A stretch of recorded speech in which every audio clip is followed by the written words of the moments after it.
अरे अरे ये कौन है?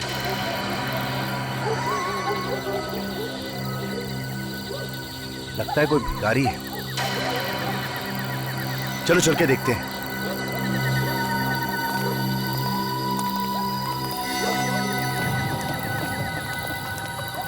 ये बेवड़ा, चल उठ, तेरा टाइम खत्म हो गया है, चल निकल यहाँ से। ठीक है लोड़ा, क्या लगता है?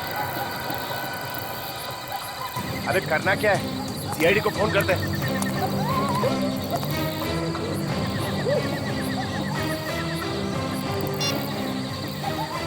Hello hello CID.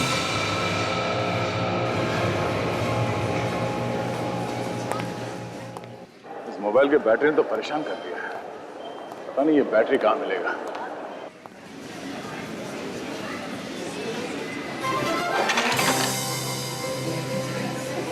I am so sorry. मैं कर लूँगी। नहीं, इट्स ओके।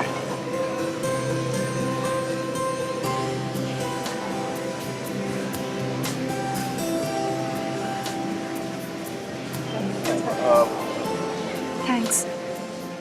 आप ठीक तो है ना? हाँ मैं ठीक हूँ। कितना हैंडसम है यार। इतनी जल्दी भी क्या थी? इतनी देर बात तो कर लेती। शट अप प्रिया। तुम यहाँ शॉपिंग करने आई ये सब? चलो।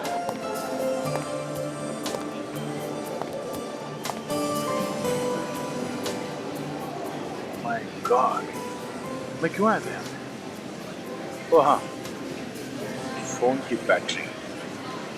शायद ये बैटरी ऊपर मिल जाए। हे, ऊपर चलते ना। हाँ चलो। अरे कितना भी शॉपिंग कर लो कम ही होता है ना। एक काम करते हैं, हम उस दुकान में जाते हैं। मुझे बहुत सारी टॉप्स खरीदने। ए वहाँ पे भी जाके देखते हैं ना।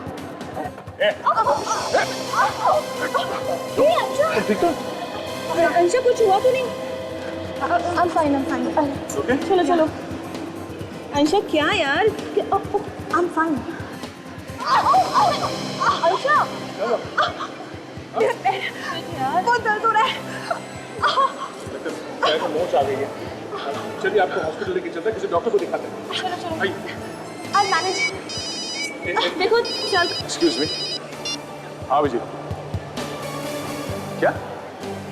खून? जोर से लगा क्या? कहाँ पे? ओके, ठीक है, मैं पहुँचता हूँ। ओह शिट, मोच आई शायद। अभिजीत, थोड़ी देर हो जाएगी आने में। मैं आके बताता हूँ तुमको, ठीक है? ओके। आप चलिए, मैं हॉस्पिटल लेके चलता हूँ आपको। ओके? Okay, we'll manage। देखिए, आपके पैर को चोट लगी है, कुछ भी हो सकता है, डॉक्टर को दिखा देते हैं। चलिए, मैं छोड़ देता हूँ हॉस्पिटल। संभाल के। आज 9 बजे दोस्तों के साथ फिल्म देखने का प्लान था। पर 9 तो बज गए। हाँ जी, प्लान कैंसिल।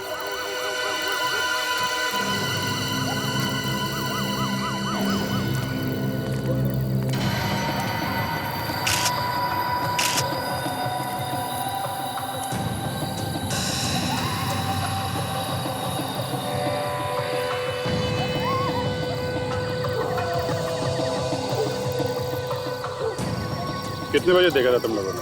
अभी अभी साहब, जैसे ही देखा आप लोगों को फोन कर दिया। कितने बजे की ड्यूटी है तुम लोग? साहब रात की ड्यूटी लगी थी, अभी भी पहुंचा था रात को 8:30 बजे साहब।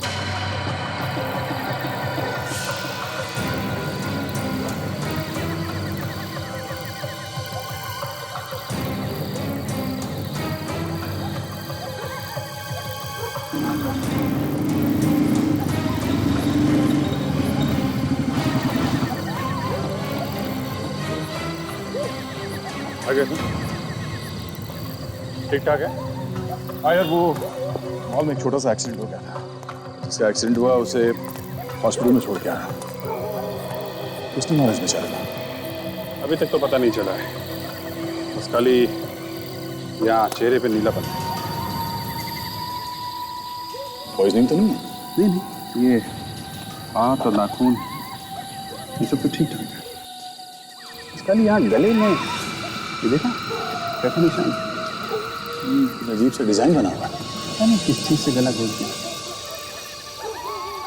ये है कौन, देखते हैं।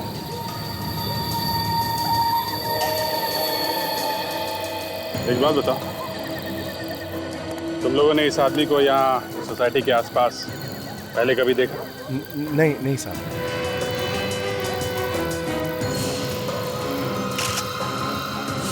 Senior citizen.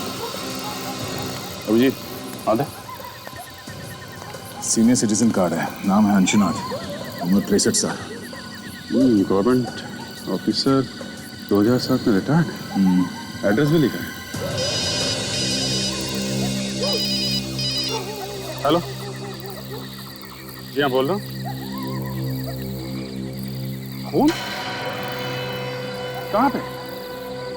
पार्किंग लॉट में? ओके, ठीक है, हम लोग आते हैं। यार एक और खून हो गया। दो खून एक ही टाइम? हाँ, काम करो, तुम वहाँ पार्किंग लॉट में जाके देखो क्या चक्कर है। तब तक मैं देखता हूँ यहाँ आसपास कुछ सबूत मिलता है क्या। ठीक है, चलो।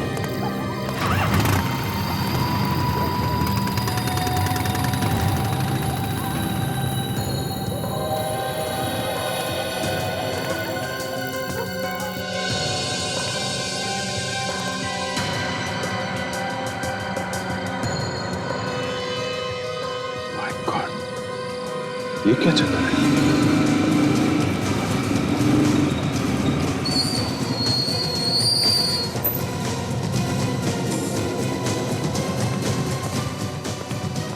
अब थोड़ा दूर खड़े रहिए प्लीज।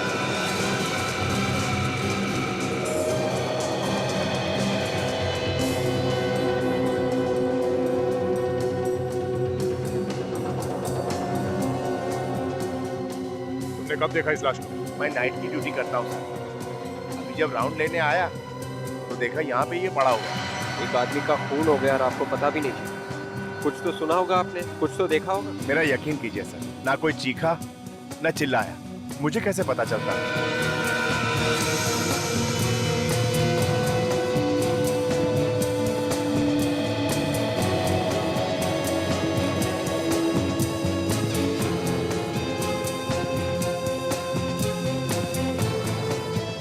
टायर के निशान काफी गहरे हैं। ऐसे लगता है कोई यहाँ गाड़ी में छुप के बैठ के इस आदमी का इंतजार कर रहा था यहाँ आने का। इस पार्किंग लॉट में कोई सीसीटीवी कैमरा भी नहीं है। हाँ विवेक, यहाँ सिर पे, हाँ वैसे जरूर खूनी ने इसे पीछे से मारा होगा। मगर इसके पैर से काफी खून निकला है। जरा बॉडी पर लो।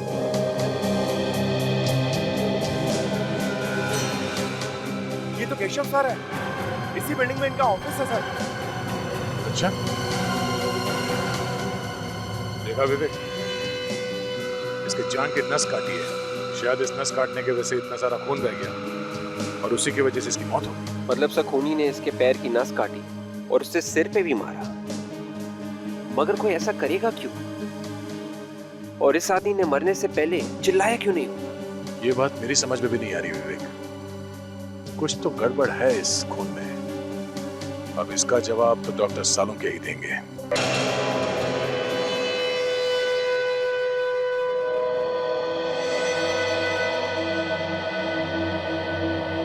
सालुंके तू टेंशन में क्यों है? ये दो खून हुए इसलिए? अरे मुझे क्या टेंशन है भाई, मैं अपनी लैब में खड़ा हूं। टेंशन होगी आप लोगों को, दो खून हुए, गाली आप लोगों को ज्यादा पड़ेंगी। ओए सालुंके, आज तक कभी ऐसे हुआ है कि हमने कोई केस सॉल्व नहीं की? हाँ, 2-4 बार तो हुआ।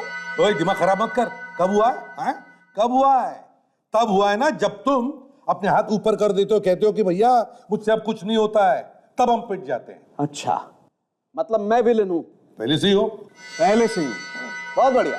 मतलब अगर अपराधी न पकड़ा जाए तो न पकड़े जाने की माला मेरे गले में, और अगर अपराधी पकड़ा गया तो उसकी तालियां आप लोगों के हिस्से में। बिल्कुल। तो जाइए, तालियां बजवाइए, जाइए। अरे सालुंके, मेरी बात सुन।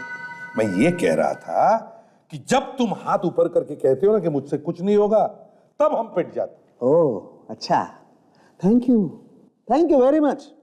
आप लोगों ने कम से कम ये तो कबूल किया कि हम लोगों की वजह से आप लोगों की दुकान चल रही है। anyway, हम इन लाशों के बारे में बात करते हैं। हाँ, चलो। तो ये दोनों लाशें दो अलग कहानियां सुना रही हैं बॉस।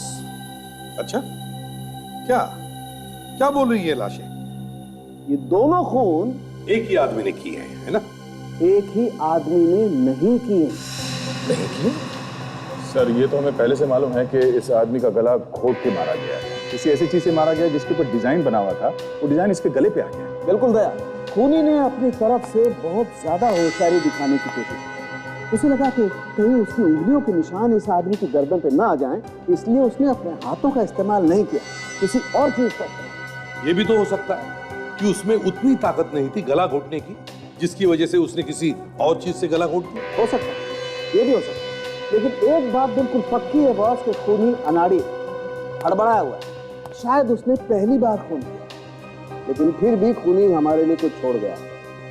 ये इसकी गर्दन पर पड़े हुए निशान, इन निशानों से हम उस चीज तक पहुंच सकते हैं जिससे इसका गला दबा है। और एक बात और, ये खून शाम को 6 बजे से 8 बजे के बीच में किया गया, और ये खून शाम को 8 बजे से रात के 10 बजे के बीच में किया। ये भी तो हो सकता है सारुंखे कि उस खूनी ने इस आदमी का 6 और 8 बजे के बीच में खून कर दिया, और फिर दूसरी जगह जाकर इस आदमी का 8 और 10 बजे के बीच में खून कर दिया। नहीं बॉस, मुझे ऐसा बिल्कुल नहीं लगता। मुझे लगता है 2 अलग अलग खूनी। ये वाला खून जिसने किया है वो खूनी एकदम अनाड़ी है, और ये खून जिस खूनी ने किया है वो एकदम प्रोफेशनल है, पहुंचा हुआ। इस आदमी के सिर पर जो वार है, हाँ, इसीलिए मैं कह रहा हूं कि वो एकदम प्रोफेशनल है। पहले उसने इस आदमी के सर पे वार किया ताकि ये बेहोश हो जाए, और फिर बेहोशी की हालत में उसने इसकी जांघ की नस काट डाली जिससे मर जाए। अगर नस काटनी ही थी तो गर्दन की नस काट देता था। दया, जैसे कि आप लोग जानते हैं, गले की नस कटने से इंसान को मरने में 1-2 मिनट लग जाते हैं, जबकि ये पैर की नस जो हमारे दिल से जुड़ी हुई है, इसको कटने से इंसान बस 30 सेकंड में मर सकता है। 2 खूनी, एक अनाड़ी और एक पहुंचा हुआ। कहीं ये दोनों खूनी एक दूसरे को जानते तो नहीं?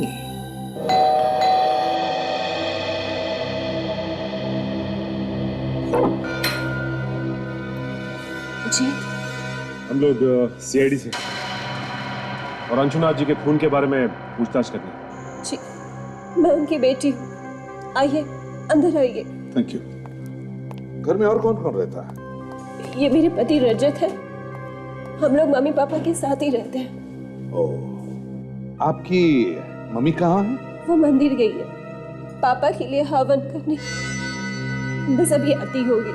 ये आपकी मम्मी हवन करवाने अकेली गई है? जी, एक्चुअली पापा इन्हें ज्यादा पसंद नहीं करते थे। मैंने उनके मर्जी के खिलाफ जाकर रजत जी से शादी की थी, इसीलिए मम्मी ने उनके आत्मा की शांति के लिए रजत को हर पूजा और हवन से दूर रहने के लिए कहा। तो इसीलिए अकेली गई है हवन करवाने के लिए? जी सर, मरने के बाद कोई किसी से नाराज कैसे रह सकता है?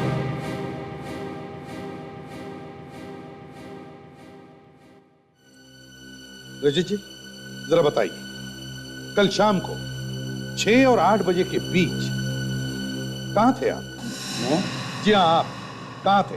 लेकिन आप ये सब मुझसे क्यों पूछ रहे हैं? वो इसलिए क्योंकि इनकी पिताजी का, अंशुनाथ जी का खून हुआ है कल शाम 6 और 8 बजे के बीच। सर, आप मेरे पति पे शक कर रहे हैं, वो भी मेरे पापा के खून के इल्जाम में। वो इसलिए क्योंकि आप ही ने बताया था ना कि आपके पिताजी और इनकी बनती नहीं थी। पर सर, कोई बात नहीं बताया। अगर कातिल को पकड़ने में इन्हें इससे कोई भी मदद मिलती है तो पूछने दो इन्हें। सर, कल शाम को 6 और 8 के बीच में मैं अपने दोस्त के साथ एक बार में बैठा था।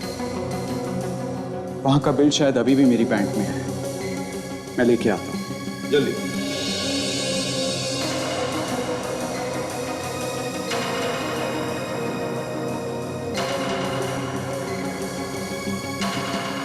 ये लीजिए सर।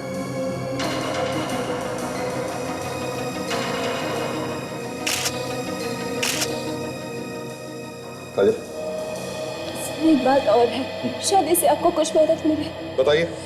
पापा ने काफी लोगों को पैसे उधार दे रखे थे और उनमें से कोई भी उन्हें पैसे लौटा नहीं रहा था। पापा इस बात को लेके काफी परेशान थे। पैसे उधार दिए थे? किसे? कौन थे वो लोग, जानती हैं आप? वो सब पापा के पुराने दोस्त थे। वो किसी आश्रम में हर फ्राइडे की रात को मिलते थे। अच्छा, कहाँ है ये आश्रम? ये वर्ली की किसी जगह पर है सर। विश्वनाथ जी के पुराने दोस्त जिनको उन्होंने पैसे उधार दिए और फिर हर शुक्रवार को एक आश्रम में मिलते हैं वर्ली में। इस आश्रम में जाकर देखना पड़ेगा।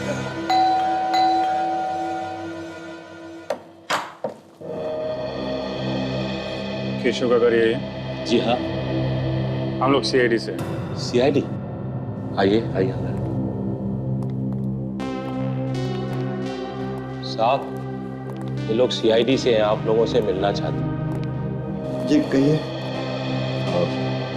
माफ कीजिए आप लोगों को तकलीफ दे रहे हैं, लेकिन हमें केशव के बारे में आपसे कुछ बातचीत करनी है। जी बोलिए। मैं ही केशव का पिता हूँ। ये मेरी पत्नी, ये मेरा छोटा भाई, ये उनका बेटा और ये उनकी पत्नी। देखिए, हम जानते हैं कि आप लोगों पे क्या बीत रही होगी, पर ये जानना बहुत जरूरी है कि केशव की किसी के साथ कोई दुश्मनी थी? केशव की दुश्मनी हो ही नहीं सकती थी। सोने के जैसा दिल था उसका, किसी से कोई लड़ाई झगड़ा वगैरह कुछ नहीं था। दुश्मनी नहीं तो कोई ऐसा आदमी जिसके साथ उसकी बनती ना हो? मुझे तो ऐसा कोई आदमी याद ही नहीं आता जो केशव भैया को पसंद ना करता हो। हाँ बेटे, तुम्हें कैसे याद आए? बिरजू,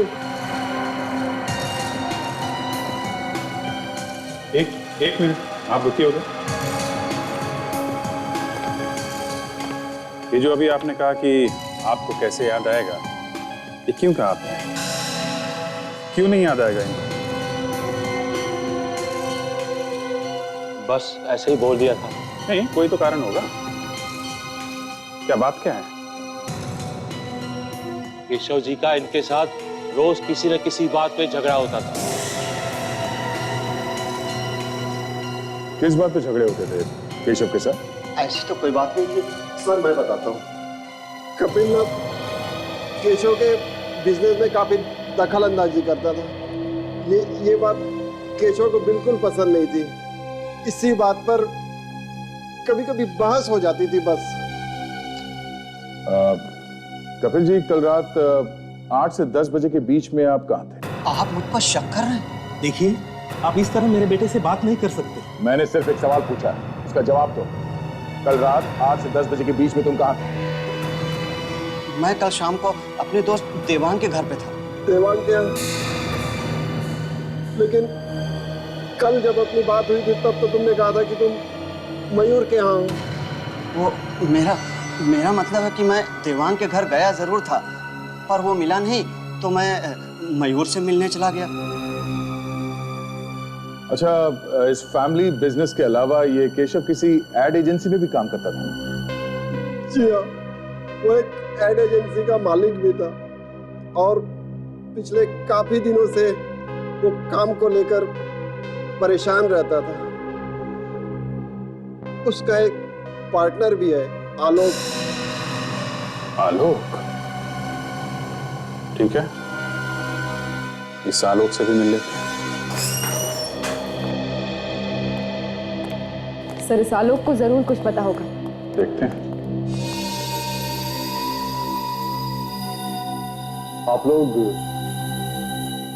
आप मिस्टर आलोक हैं? यस। आप लोग? हम लोग सीआईडी से हैं। आपको तो मालूम ही होगा कि केशव का खून हो गया है। जी हाँ, मुझे मालूम है। बस उसी सिलसिले में कुछ पूछताछ करनी है आपसे। It's such a shock. कल तक जो मेरी बगल वाली कुर्सी पर बैठा करता था, वो अचानक यकीन नहीं होता। केशव की खूनी को पकड़ने के लिए किसी भी तरह की मदद चाहिए, मैं करने को तैयार हूँ। Excuse me sir. सर, ये कुछ अर्जेंट पेपर्स हैं, क्लाइंट्स को भेजने हैं, आपके सिग्नेचर।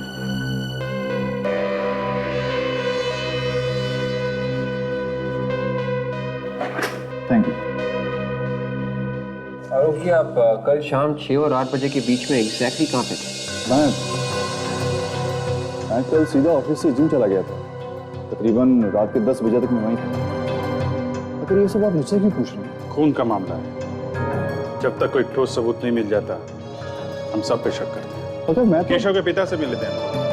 उन्होंने बताया कि पिछले कुछ दिनों से वो ऑफिस के काम को लेकर काफी परेशान है। ऐसी क्या बात? सर टेंशन किस बिजनेस में नहीं है, कोई छोटी मोटी होगी चीज, मुझे पता नहीं वो किस बात से परेशान है।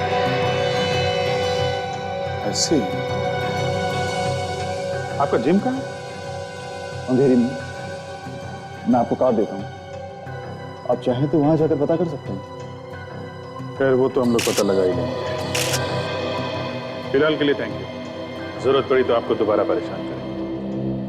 जी जरूर।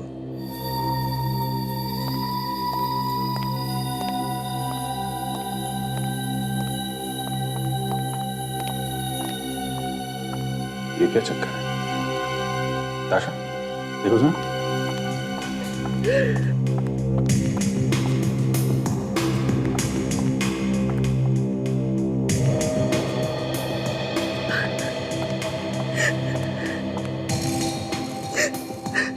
एक्सक्यूज मी,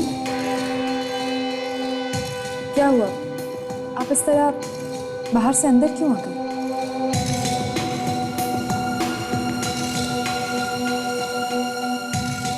आप काफी परेशान लग रही हैं। देखिए, ऐसी कोई बात हो जो आपको बतानी है केशव के बारे में? केशव और मैं एक दूसरे से बहुत प्यार करते थे और बहुत जल्द हम लोग अपनी शादी की बात अपने घर वालों से करने जा रहे थे। I'm really sorry, लेकिन ऑफिस में कोई ऐसा हो जिस पर आपको शक हो, ऐसा कोई जिससे केशव का लड़ाई झगड़ा हुआ हो? केशव सिर्फ एक इंसान से हमेशा परेशान रहते थे और वो है ये आलोक। आलोक और उनकी सोच कभी नहीं मिलती थी। हर रोज किसी न किसी बात पर ये दोनों बहस करते रहते थे। लेकिन ये आलोक तो कह रहा था कि वो दोनों बहुत अच्छे दोस्त थे। झूठ बोल रहा है ये आलोक। केशव तो उससे सीधे मुंह बात तक नहीं करते थे। उन्हें शक था कि आलोक कंपनी के पैसे में हेरा फेरी कर रहा है। अच्छा। और जब से केशव गए हैं ना मैम, तब से इस आलोक ने अपने कैबिन का लॉक तक चेंज कर दिया है। मुझे तो लगता है कि आलोक कुछ छुपा रहा है। मैम यकीन मानिए, इसी ने मेरे केशव को मारा, इसी आलोक ने। ये आप इतना यकीन के साथ कैसे कह सकते हैं? कोई सबूत है आपके पास? सबूत ही तो ढूंढने की कोशिश कर रही हूँ, लेकिन मैं उसके कैबिन में अंदर जा नहीं पा रही। या तो ये खुद अंदर होता है या फिर कैबिन को लॉक करके चला जाता है। इसके और इसके पीने के अलावा इसके कैबिन में अंदर घुसने की परमिशन और किसी को नहीं है। ठीक है, आप बिल्कुल चिंता मत कीजिए। अब जो करना है हम लोग करेंगे।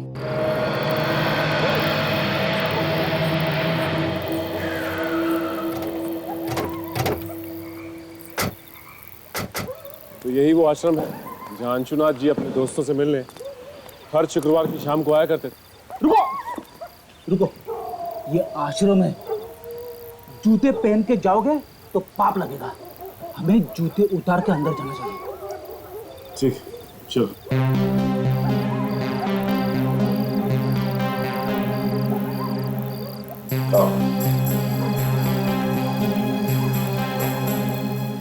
चलो और एक चाल चल। ये सब क्या हो रहा है यहाँ पे? बहुत चालें चल रही। आश्रम के नाम पर अय्याशी हो रही है यहाँ पर। आप? हम लोग सीआईडी से हैं। अंशुनाथ के खून के बारे में पूछताछ करने आए हैं। सीआईडी? हाँ सीआईडी। क्लब जैसे माहौल को आश्रम कहते हैं आप लोग? सर जी, हमारे जैसे उम्र के लोग जाएं तो और कहाँ जाएं? हम सब रिटायर्ड लोग हैं। अब अगर घर पर बोलेंगे ताश खेलने जा रहे हैं तो बहू बेटे क्या समझेंगे? हाँ, देखिए, इसीलिए आश्रम का बहाना देकर हम हफ्ते में एक बार यहाँ आते हैं, हंसते हैं, खाते हैं, जीते हैं और कभी कभी पी लेते हैं। वो सब तो ठीक है, लेकिन आपके बीच से आपके एक दोस्त अंशुनाथ जी गुजरे। आप लोगों ने हफ्ते भर के लिए भी ये हंसना खेलना बंद नहीं किया? भाई उम्र ही ऐसी है, हमने तो सब कुछ देख लिया, अब तो बस जाने के इंतजार में जी रहे हैं। बात तो ठीक कही आपने, पर कम से कम अंशुनाथ जी के खूनी को पकड़ने में आप हमारी मदद तो करेंगे ना? जरूर करेंगे, लेकिन ये अंजुनाथ के मर्डर करने वाले को क्या फायदा हुआ होगा, समझ में नहीं आता। उसके घर वालों के बारे में हम ज्यादा कुछ तो नहीं जानते, पर एक बार उसका दामाद रजत उसका पीछा करते करते यहाँ आया हुआ था। उन दोनों में काफी बहस भी हुई थी। हमें तो पता चला है कि अंशुनाथ जी से आप लोगों ने कुछ उधार पैसे लिए थे जो अभी तक लौटा ही नहीं है। अरे किस उधार की बात कर रही हैं आप? हाँ? अरे हमने तो अपने सारे बच्चों की शादियां करवा दी हैं और हम सब खुशी खुशी रिटायर हो चुके हैं। हमें कोई भी पैसों की जरूरत नहीं है। अंशुनाथ को बड़ा दांव खेलने की बहुत आदत थी। जब भी उसे हम रोकते थे तो कहता था सारी जिंदगी पैसा कमाने में निकल गई, अब खर्च करने का मजा ले रहा हूं। सही कह रहा है। अब बड़े दांव में जीत तो बड़ी होती है, लेकिन हार भी बड़ी होती है। वो बहुत बार गेम में पैसे हार चुका था। शायद इसी बात को छुपाने के लिए उसने घर वालों से झूठ बोला होगा। तो ये बात है। ठीक है, अगर हमें आप लोगों की दोबारा जरूरत पड़ी तो हम आपको याद करेंगे। जी।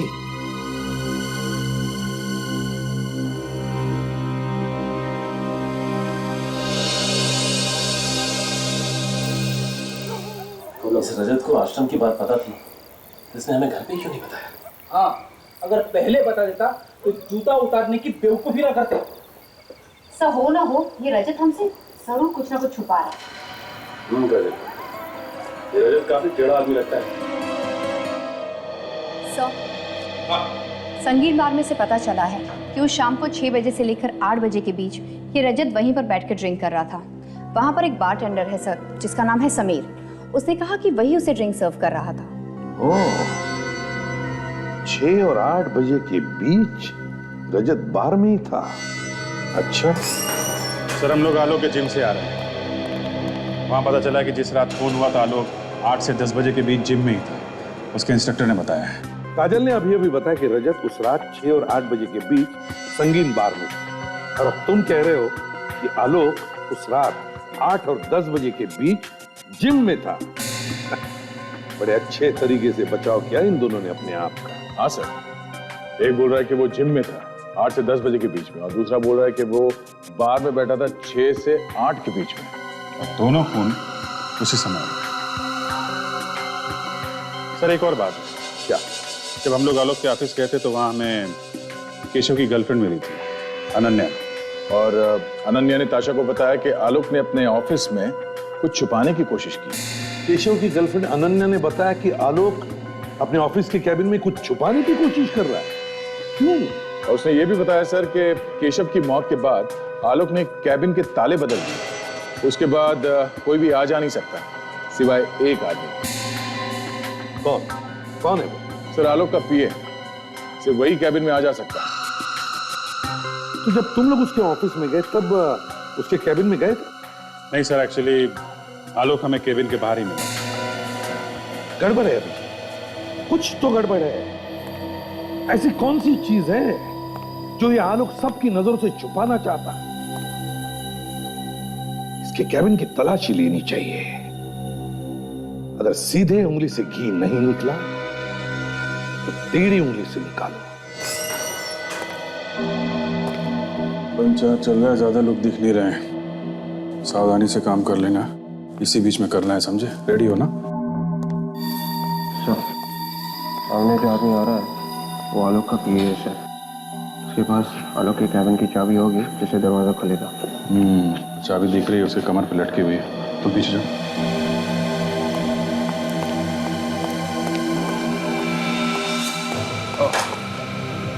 संभाल के लगी तो नहीं आपको? अरे आप तो वो आलोक जी के पीए हैं ना? जी हाँ सर, आपने पहचान लिया मुझे? क्यों नहीं। कल आलोक जी से बात हो रही थी तो आप आए थे वो कुछ साइन कराने के लिए। जी हाँ। अच्छा सर, ये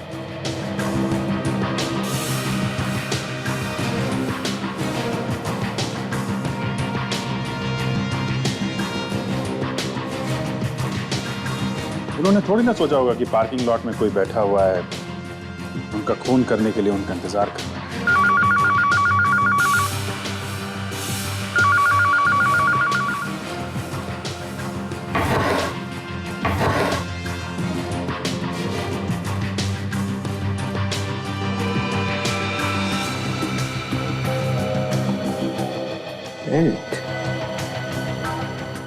एक मिनट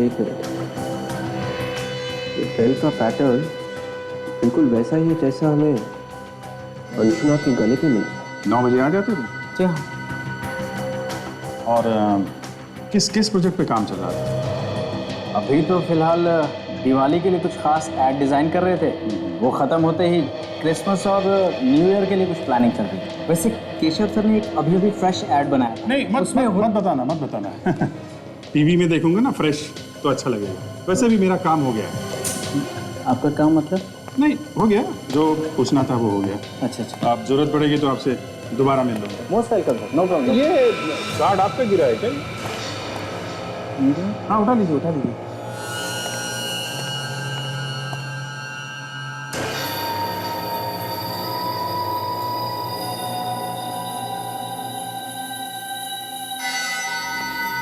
ये है वो बेल्ट जो आलोक सबकी नजरों से अपने कैबिन में छुपा के रख रहा था। और सर डॉक्टर आलोक ने भी कंफर्म किया है कि ये वही बेल्ट है जिससे अंशुनाथ का खून हुआ है। ये वही बेल्ट है जिससे अंशुनाथ का खून किया गया, मगर ये बेल्ट आलोक के पास कैसे? अगर ये यहाँ पे था तो वो वहां पे था। हाँ, जो दिख रहा है वो है नहीं। इसने दिखाया कि वो वहां पे था और उसने दिखाया कि वो यहाँ पे था। सर ये यहाँ पे था और वो वहां पे था, ये सब सचिन ये जो केस है इसे यहाँ वहां किया गया है। अभिजीत, क्या जानबूझ के किया गया या फिर अपने आप हुआ है? सर खूनी ने किया है तो जानबूझ के ही किया है। जो दिख रहा है वो है नहीं, जो नहीं दिख रहा है वो है। हाँ, तो तुम समझ गए मैं क्या कहना चाहता हूं। बस अब वक्त बर्बाद मत करो और फटाफट जाके पकड़ लो उसे जिसने भी ये किया है। तुम भी साथ में जाओ। अब सर वो मैं उससे पहले थोड़ी देर के लिए हॉस्पिटल जाना चाहता हूँ। किससे मिलना है सर, जरूरी काम है। हॉस्पिटल? ये केस के बीच में हॉस्पिटल कहां से आया? कुछ नहीं सर, कोई है जिसे दया ने अपनी जान पे खेल के बचाया। जान पे खेल के? कोई जान मान पे खेल के नहीं बचाया सर। वो लड़की सीढ़ियों से गिर रही थी तो मैंने उसे पकड़ लिया था। पकड़ लिया मतलब बचा लिया। बचाया तो है ना? हाँ। कोई लड़की गिरी थी क्या? नहीं तो फिर तय जाओ, तुम जल्दी से हॉस्पिटल जाओ, मगर जल्दी आना। अच्छा मैं भी चलूं? चलिए।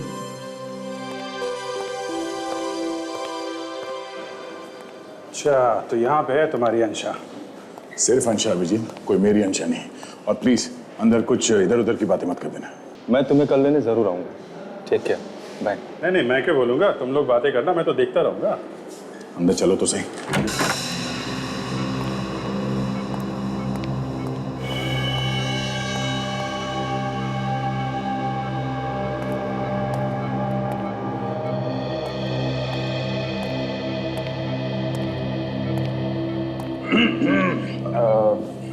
मैं अभिजीत हूँ।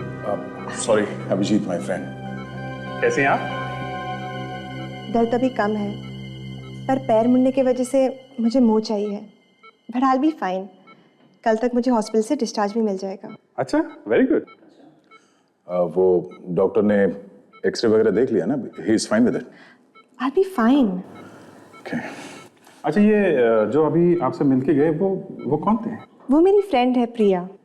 नहीं उसके पहले जो गए थे वो मेरी कजिन है बंटी भैया।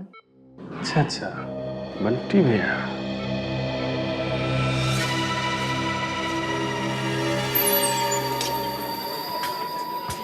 वो रहा समीर वही बार्टेंडर है जिससे हम उसे मिले थे उस रात जब रजत यहाँ आया था और अंशुनाथ का खून हुआ था।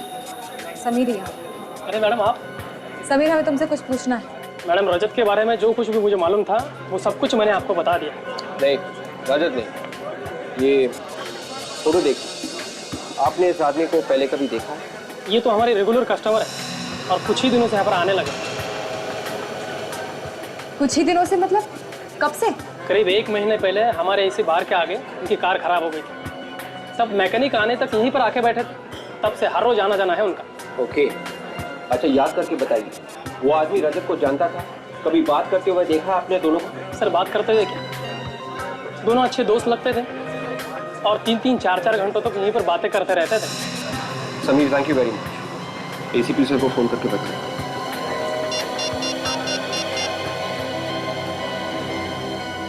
हेलो सर, आपका शक बिल्कुल सही निकला। सर मैं केशव के खूनी को किसी भी कीमत पर सजा दिलवाना चाहती हूँ और उसके लिए मैं आपकी हर तरीके से मदद करने के लिए तैयार हूँ। गुड। देखो आनंद, उसके खिलाफ सबूत तो हमारे पास है, मगर हम चाहते हैं कि तुम उसे खुद फोन करके यहाँ बुला लो। उससे कहो कि वो सबूत तुम्हारे पास है और तुम एक कीमत पर ही वो लौटाने के लिए तैयार हो। मगर सर ये तो कुछ नहीं होगा, घबराओ मत, समझे?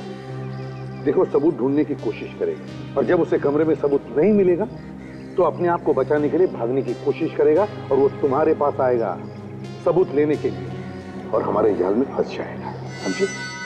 कुछ नहीं होगा, तुम्हें घबराओ मत। चलो जल्दी से फोन करो उसे। जी सर। करो। हेलो, मैं अनानिया बोल रही हूँ। मुझे पता है कि इस वक्त तुम क्या ढूंढ रहे हो। वो सबूत जो तुम सबसे बचाने की कोशिश कर रहे थे वो अब मेरे पास है और बहुत जल्द मैं उसे सीआईडी के पास भेजने वाली हूँ। अब तुम बच नहीं सकते। सीआईडी? नहीं अनन्या, मेरी बात सुनो, ऐसा मत करो प्लीज। तुम्हें इसकी जो कीमत चाहिए मैं चुकाने के लिए तैयार हूँ। प्लीज सीआईडी के पास मत जाओ। कीमत? वाओ, मेरे बोलने से पहले ही तुमने कीमत की बात छेड़ दी। मुझे तुम्हारे सबूत के लिए पूरे 50 लाख रुपए चाहिए। 50 लाख? देखो, हाँ, रकम की मत सोचो, अपनी जान के बारे में सोचो, वरना बिना टाइम वेस्ट किए मैं सीआईडी के पास चली जाऊंगी, समझे ना? नहीं नहीं, ठीक है, मैं तैयार हूँ। मुझे 2 घंटे में मिलो, मैं तुम्हारे पूरे पैसे कैश में दे दूंगा। प्लीज वो सबूत किसी और को मत दिखाना। मैं इतनी बेवकूफ नहीं हूँ। अच्छा, कहाँ मिलना है? मैं तुम्हें जगह का नाम एसएमएस करती हूँ। सर वो तैयार हो गया, हमें उसे एक जगह का नाम एसएमएस करना होगा। Very good Ananya. अब देखो शिकारी कैसे खुद शिकार बनकर हमारे जाल में फंस जाएगा।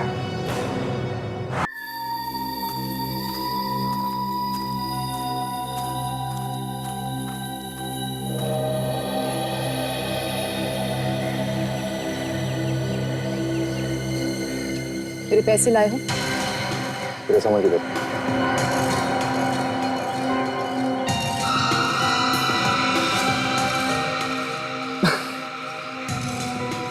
जितना मैंने तुम्हारे बारे में सोचा था, तुम उससे बहुत आगे निकली। केशव से बहुत प्यार करती थी ना तुम, उसी के खून का सबूत बेचने आ गई।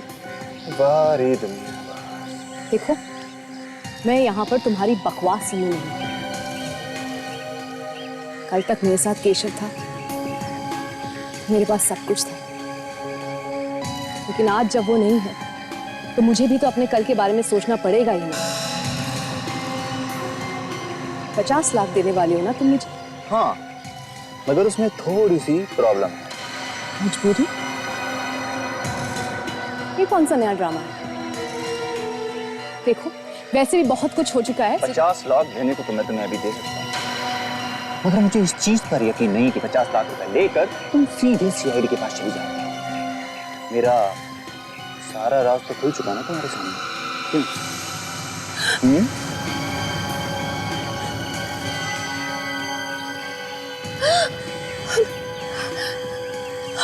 हमें बर्बाद करने निकली थी? हाँ? धमकी देती है हमें? Very wrong. तुम लोगों ने केशव को तो खत्म कर ही दिया, अब मुझे मारना चाहते हो? ठीक है, मारो मुझे, मारो गोली। शूटर। गन फेंक दो। तुम दोनों का खेल खत्म हो चुका है, सरेंडर कर दो। अब नीचे, गन नीचे।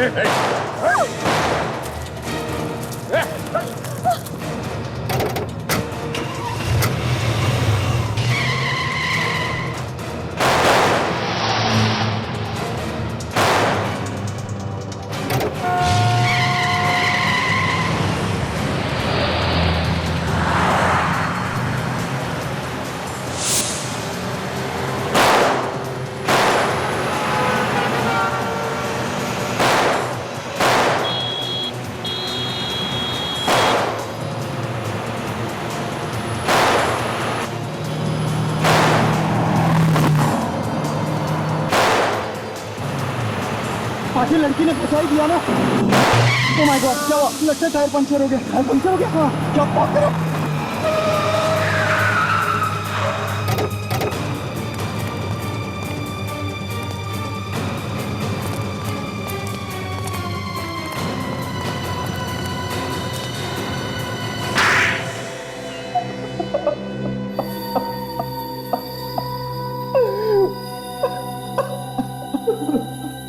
केशव और अंशुनाथ, जिन दो लोगों का खून तुम लोगों ने किया, उनकी लाशें डॉक्टर साळुंखे को कुछ कहानी सुना रही थी। वो कहानी अब हम तुम्हारे मुंह से सुनना चाहते हैं। पर हमने तो कुछ किया ही नहीं है, बिना वजह हमें फंसाया जा रहा है। दो फोन करके चुपचाप बैठा है कुंडली मार के, सोचता किसी को कुछ पता नहीं चलेगा है? तुम्हारे पास सिर्फ एक ही लाइफलाइन बची है। सच बोलने की लाइफलाइन। सच बोलने की लाइफलाइन? हाँ, सच बोल, सच। सच के अलावा कुछ नहीं सुनेंगे हम लोग। मगर मेरी तो कोई गलती नहीं है। चुप, कुछ बोलना मत रजत, मैं और नहीं झेल सकता। मुझसे अब कुछ नहीं होगा। मुंह खोलोगे तो मारे जाओगे। ये क्या बोलेगा? इसके पास तो एक भी लाइफलाइन नहीं बची है। मैं सब कुछ भूल गया, मुझे कुछ याद नहीं है। हो, बेचारा सब कुछ भूल गया है। चलो हम तुम्हें याद दिलाते हैं। दया, जरा दिलाओ याद इसे।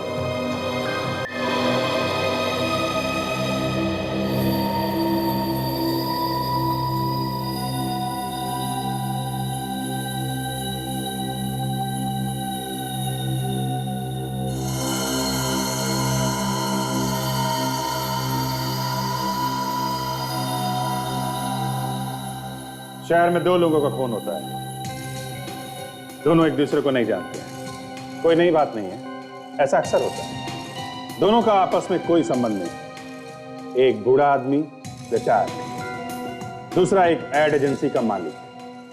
दोनों खून दो अलग अलग जगह पे अलग अलग टाइम पे होते हैं।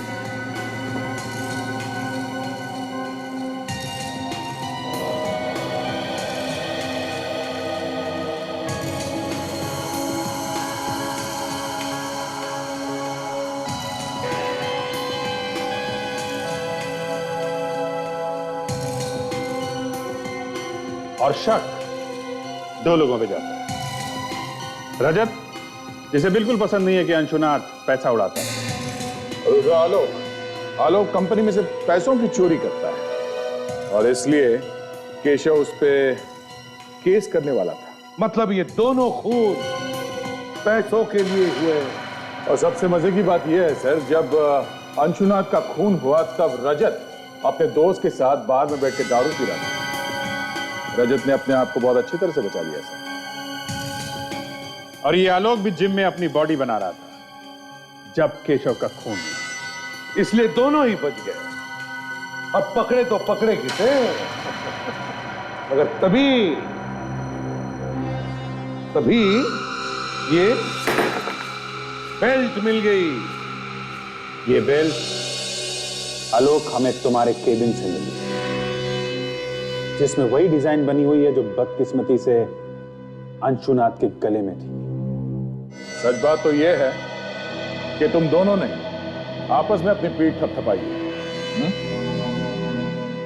लेकिन एक बात समझ में नहीं आ रही, तुम दोनों मिले कैसे? संगीन बार में। संगीन बार में? इसकी बातों में आ गया था सर। और मैंने अपने हाथों से केशव को मार डाला। मुझसे गलती हो गई, प्लीज मुझे माफ कर दीजिए। वाह, और इन दोनों ने आपस में मिलके एक दूसरे का काम कर दिया सर।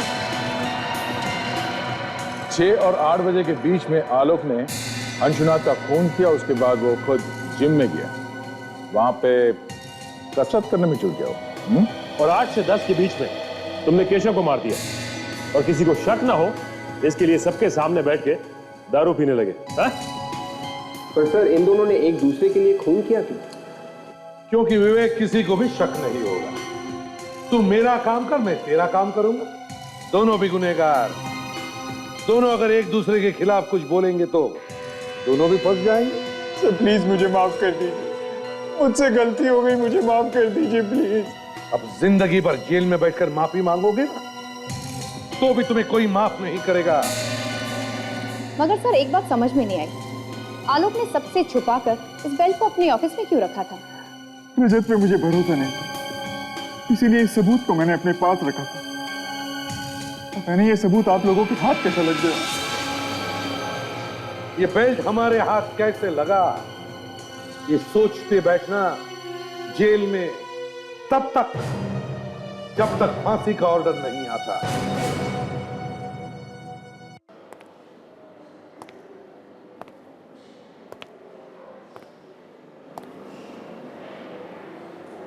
क्या हो गया?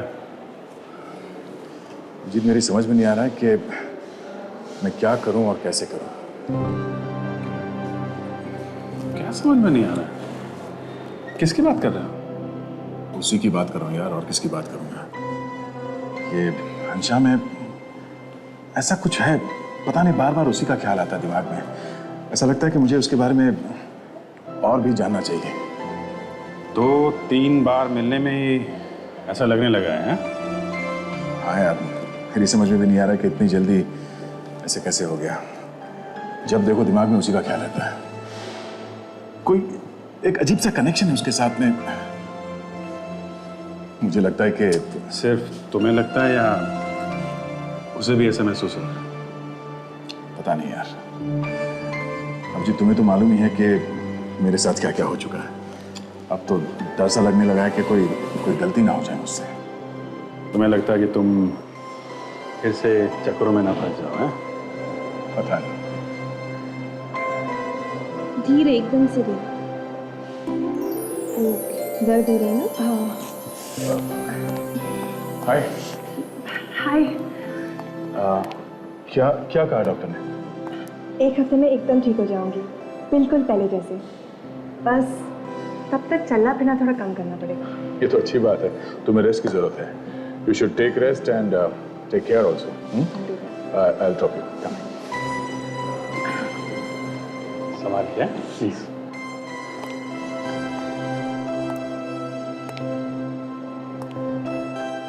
धीरे से।